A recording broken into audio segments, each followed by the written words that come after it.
di hadapan publik, karena mereka lembaga profesional.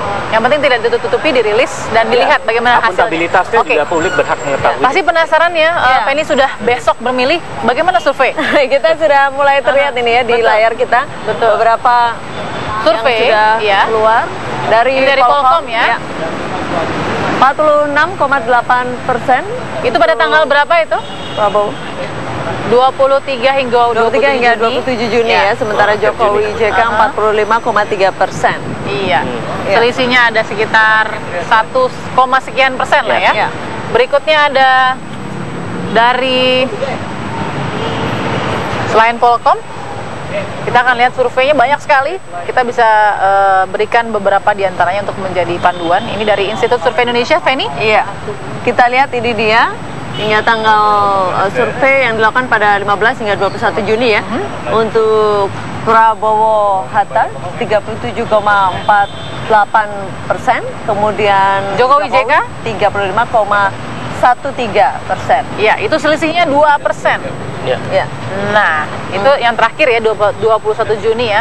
Nah, kita mau tanya ke Kang Ubed gitu, yang paling baru, paling tidak hitungannya awal Juli, survei mana yang sudah beberapa dikeluarkan dan terlihat sana? Kalau saya amati misalnya ada Carta Politika, kemudian JSI, tapi saya mau mengatakan, Mbak, kalau kita amati dari grafik itu, antara survei bulan Mei, awal Juni, akhir Juni itu berbeda.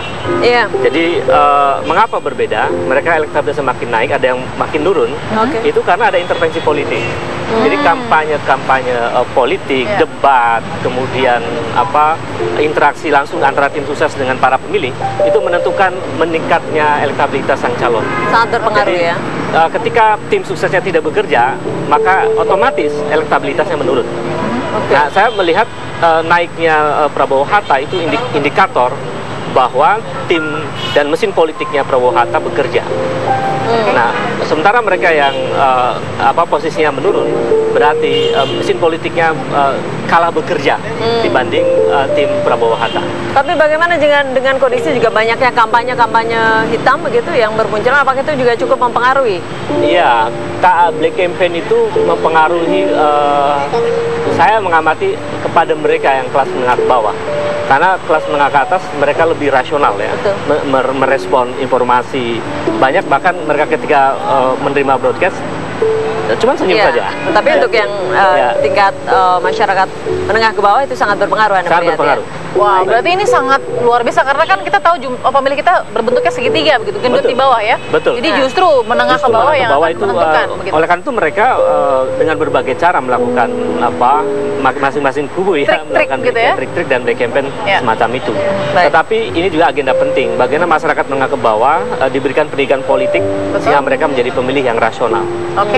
Nah, bagaimana membandingkan, kan juga kita kalau melihat